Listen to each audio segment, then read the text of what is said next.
உன்னை எவ்வளவு தடவை அனாத அனாதன்னு கேவலப்படுத்திருக்கேன். இப்போ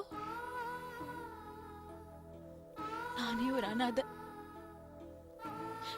உனக்கும் எனக்கும் பெரிய வித்தியாசம் ஒண்ணும் இல்ல. நான் ரொம்ப ஆடிட்டேன்ல தீபா. ஏன் இப்படி பேசுற சுவாதி? உனக்கும் எனக்கும் வித்தியாசம் இல்லையா? அவங்க எனக்கு வெறும் ஃப்ரெண்ட். ஆனா நீங்க அவங்களுக்கு உயிர்.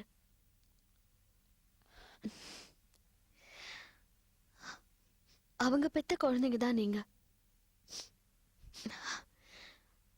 மேடம் என்னைக்காவது உங்களை வேற யாரோன்னு வார்த்தையிலையோ இல்ல செய்கையிலையோ சொல்லிருப்பாங்களா?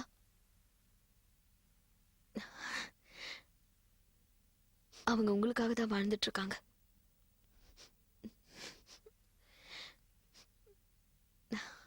நீ அவங்க கிட்ட போய் பேசு.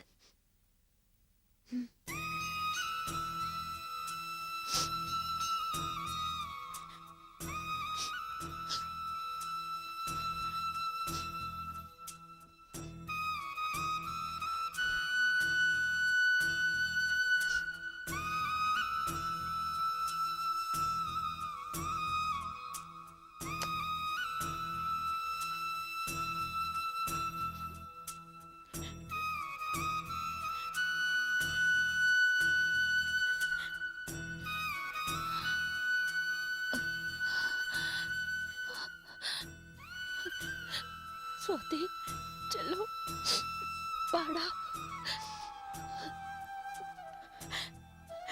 மலை உச்சியிலிருந்து திடீர்னு கீழே தள்ளிவிட்ட மாதிரி இருக்கு. வலிக்குது, ரொம்ப வலிக்குது.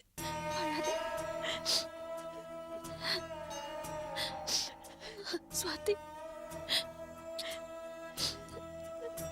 இங்க பாருமா. என் அக்கா ஆனந்தி உங்களை 10 மாசம்தான் வயித்துல சுமந்தா. ஆனா நான் நீங்க பிறந்ததுல இருந்து என் நெஞ்சில சுமந்துட்டு இருக்கேன். நீ ஏன் பொண்ணுடா, நீ ஏன் பொண்ணு. சாகுற வரைக்கும் இந்த விஷயம் உங்க யாருக்குமே தெரியக்கூடாதுன்னு தாண்டி நான் நினைச்சேன். இப்ப தெரிஞ்சு போச்சு. ஆனா அது உண்மை இல்ல. பெத்தெடுத்தாதான் குழந்தையா? நீங்க 3 பேரும் எப்பவுமே என் குழந்தைங்க தாண்டி. நீங்க சொல்லலாம், எந்த பொண்ணுமே செய்யாத ஒரு விஷயத்தை நீங்க செஞ்சிருக்கீங்க. உங்க காதல தியாகம் பண்ணிருக்கீங்க. நீங்க பெத்த குழந்தைய பறி கொடுத்திருக்கீங்க. இந்த 3 அனாதைங்களுக்காக இன்னும் வாழ்ந்துட்டு இருக்கீங்க. இதை எதையுமே தெரிஞ்சுக்காம உங்களை எவ்வளவு அசிங்கப்படுத்திருக்கோம், அவமானப்படுத்திருக்கோம். சாரிம்மா, எங்களை மன்னிச்சிடுங்கம்மா. பாரு, அழாத, இந்த விஷயத்தை பெருசுப்படுத்தாத. உன் கல்யாணம் முடியற வரைக்கும் இந்த விஷயத்தை பெருசுப்படுத்தாதம்மா, பெருசுப்படுத்தாத. பெருசுப்படுத்துவேன், நான் பெருசுப்படுத்துவேன். தெரியட்டும், நான் உங்களை எவ்வளவு அசிங்கப்படுத்திருக்கேன், அவமானப்படுத்திருக்கேன்னு எல்லாருக்கும் தெரியட்டும்மா. உங்க எம்டி போஸ்ட கொடுத்து நீங்க எல்லாத்தையும் எழுந்து அசிங்கப்பட்டு அவமானப்பட்டுதான் இந்த கல்யாணம் நடக்கணும்னா எனக்கு இந்த கல்யாணம் வேண்டாமா. ஏய், வாய் மூடுறேன். பைத்திய மாதிரி பேசாத. உன் கல்யாணம் நல்லபடியா நடக்கணும். இந்த விஷயம் வெளியில தெரியக்கூடாது, புரிஞ்சுதா? சுவாதி, நீ என் பொண்ணுடா, நீ என் உயிர்டா.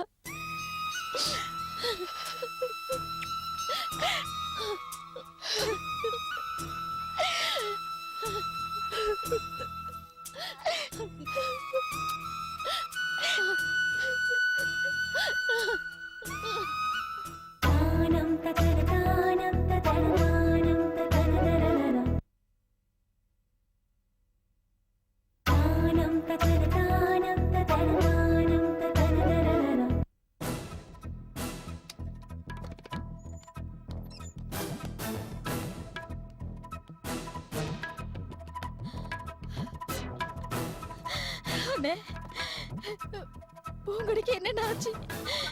அவளை எதுக்காக ஆஸ்பத்திரிக்கு கூட்டிட்டு வந்திருக்கீங்க? மயக்கம் போட்டு விழுந்துட்டாலாமே, என்னண்ணே? பயப்படாதம்மா, நமக்கு என்ன தெரியும்? 2 நாளைக்கு முன்னாடி இப்படித்தான் மயக்கம் போட்டு விழுந்தா. என்ன ஆச்சுமான்னு கேட்டேன். இவனும் அவளும் ஒன்னா சேர்ந்து வாழணுங்கிறதுக்காக விரதம் இருந்தாளாம். அதனால தான் மயக்கம் போட்டு விழுந்துட்டேன் அப்படின்னா, இன்னைக்கு மறுபடியும் மயக்கம் போட்டு விழுந்துட்டா. அதான் கைலாஷ் அவளை ஆஸ்பத்திரிக்கு கூட்டு வந்திருக்கான். டாக்டர் பார்த்துட்டு இருக்காங்க. கைலாஸ், என் பொண்ணுக்கு ஒண்ணு ஆகாது இல்லப்பா? அவன் நல்லா ஆயிடுவல்ல? கவலைப்படாதேக்கா, பூங்குடிக்கு ஒன்றும் ஆகாது. நானும் அவளை இப்பதான் வாழ ஆரம்பிச்சிருக்கோம். அந்த சந்தோஷத்துல அவளுக்கு இப்படியா இருக்கு. என் பூங்குடியோட உயிருக்கு ஒன்றும் ஆகாதுக்கா. நான் உன் உயிரே வச்சிருக்கேன். நீ கவலைப்படாதக்கா, அழாத.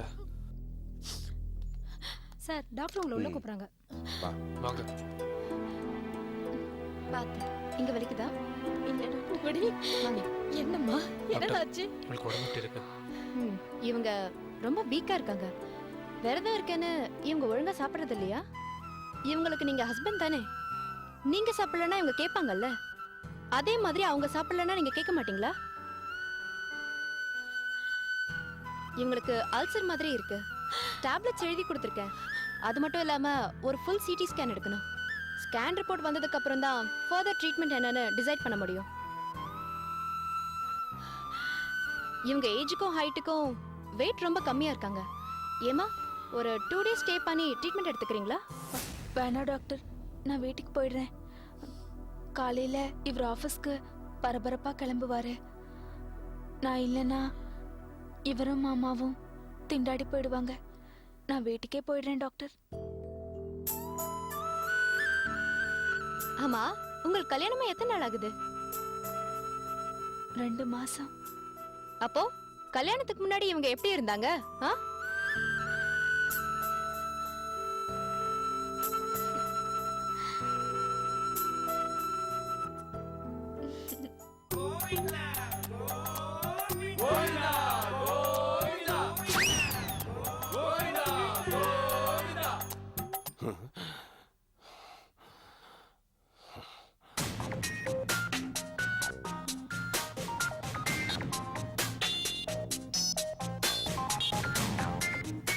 டாட், கேள்விப்பட்டேன். நானும் கேள்விப்பட்டேன்.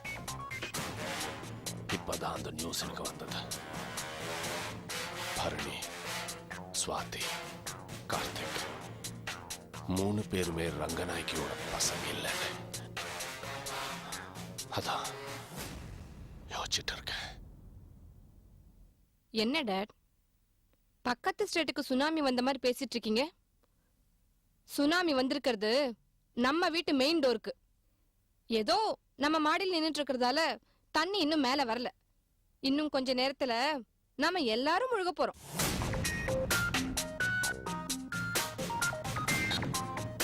ரங்கநாயகி நமக்கு தரதா சொன்ன சொத்து எல்லாமே அவங்க சுயமா சம்பாதிச்சது. இப்ப ஸ்வாதி அவங்க வாரிசு இல்லைன்னு ஆனதுக்கு அப்புறம் ரங்கநாயகி எந்த நேரம் வேணா அந்த சொத்து எல்லாம் தீபா பேருக்கு மாத்தி எழுதலாம்.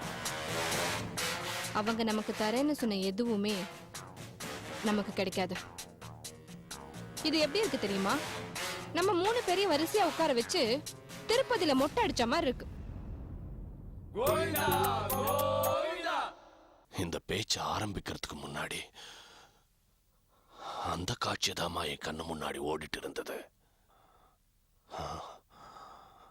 வருத்தந்தா, ஸ்வாதி ரங்கநாயகியோட பொண்ணு இல்லைன்றது வருத்தந்தா. ஆனா அதை விட இன்னும் வருத்தமான விஷயம், மொட்டை அடிச்சா உன் அம்மா ரொம்ப அசிங்கமா இருக்கா. டாட், நான் சீரியஸா பேசிட்டு இருக்கேன். ஸ்வாதிக்கும் விஜய்க்கும் எங்க கல்யாணம் நடக்கும்? சமூக நல கூடத்திலையா? இல்ல ரோட்டோரத்துல இருக்கிற அம்மன் கோயில்லையா? இல்லன்னா இந்த அரசியல் கட்சிங்க நடத்துமே 1000 பேருக்கு இலவச திருமணம்னு, அங்கயா? ஆமா, சீர்வரிசையா என்ன கொடுப்பாங்க? ஆளுக்கு 2 பேக்கெட் கதம்ப மசாலா தூளா? இத வாங்குறதுக்கு நம்ம கொரோலா கார் எடுத்துக்கிட்டு இங்க இருந்து அங்க போய் நிக்கணுமா? இத பாருங்க டாட், அந்த மூக்கழகி ஸ்வாதி நம்ம விஜய்க்கு வேண்டாம். உடனே இந்த கல்யாணத்தை தடுத்து நிறுத்துங்க. அவசரப்படாத மோயினி, அவசரப்படாத. இந்த கல்யாணம் இப்போ நம்ம வேண்டாம்னு சொன்னா ரங்கநாய்க்கு நம்ம கொடுக்க போற ஷேர்ஸ் எதுவுமே நம்ம கைக்கு வராம போயிடும். புரியாம பேசாதீங்க டாட்.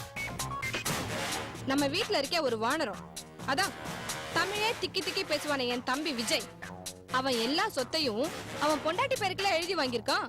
அதை வச்சு நாம என்ன பண்ண முடியும்? மோகினி, இப்போ நடக்கிறது எல்லாமே நமக்கு சாதகமா தான் நடந்துட்டு இருக்கு. கல்யாணம் பண்ணி வந்ததுக்கு அப்புறம் ஒருவேளை ஏதாவது பிரச்சனை வந்தா சுவாதி என்ன சொல்லுவா? நான் யார் தெரியுமா? ரங்கநாயக்கியோட பொண்ணு. என் அம்மா வீட்டுக்கு போறேன்னு கோச்சுக்கிட்டு போவா. ஆனா இப்போ என் அம்மா வீட்டுக்கு போறேன்னு சொன்னா, எது உங்க அம்மா வீடு? அந்த கூவம் பக்கத்துல இருக்கிற குடிசையா அப்படின்னு நம்ம கேட்கலாம்.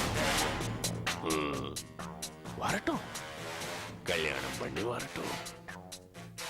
வந்ததுக்கு அப்புறம் முழுசா கொத்தடிமையாக்கி ஒரு விளையாட்டு விளையாடலாம். ஓகே, அதுக்கப்புறம் கதம்பத்துல நான் எம்டியா உட்கார்றேன். உன்னை எம்டியா உட்கார வைக்கிறேன்.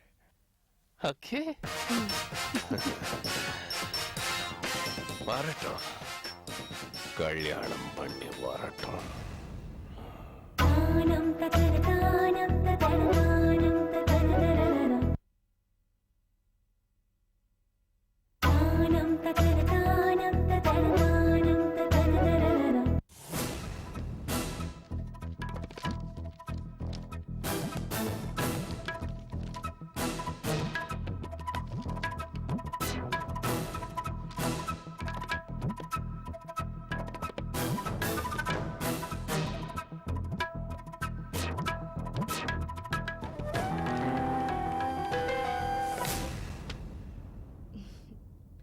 பூங்குடிக்கு ஒண்ணும் இல்ல.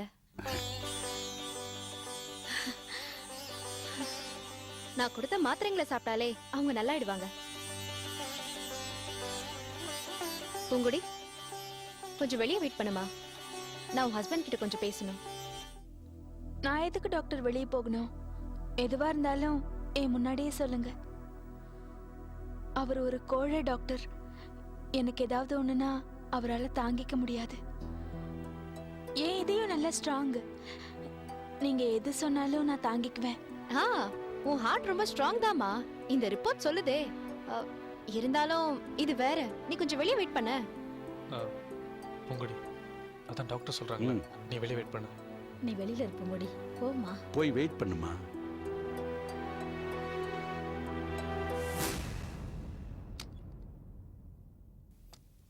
டாக்டர், என்ன விஷயம் டாக்டர்? நீங்க தான் பொண்ணோட அம்மாவா? ஆமாம்மா.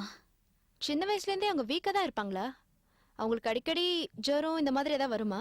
அப்படிலாம் ஒண்ணும் இல்லம்மா. இல்லம்மா, நீங்க சரியா கவனிச்சிருக்க மாட்டீங்க. அவங்களுக்கு சின்ன வயசுலயே ருமேட்டிக் ஃபீவர்னு ஒரு ஃபீவர் வந்திருக்கும். அதனால இப்ப அவங்களுக்கு வந்திருக்கிற நோய் ருமேட்டிக் ஹார்ட். அந்த ஃபீவர் வந்ததுனால அவங்க ஹார்ட்டோட வால்வ்ஸ் எல்லாம் கொஞ்சம் கொஞ்சமா வீக் ஆயிட்டு இருக்கு. இதனால அவங்க மாடிப்படி ஏறி இறங்குனாலோ இல்ல அதிர்ச்சியான ஒரு நியூஸ கேட்டாலோ அவங்க மயக்கமாயிடுவாங்க. அது மட்டும் இல்ல, ஃபர்தரா இவங்களுக்கு தொத்து வியாதியோ இல்ல காய்ச்சலோ வந்தா இவங்க உயிருக்கே ரொம்ப ஆபத்தா போய் முடிஞ்சிடும். இங்க பாருங்க, அதுவும் இல்லாம இந்த கேஸ ஆபரேஷன் பண்றது ஹைலி ரிஸ்க். இன்னும் சொல்ல போனா அவங்க 3ல இருந்து 6 மாசம் வரைக்கும் தான் உயிரோட இருப்பாங்க.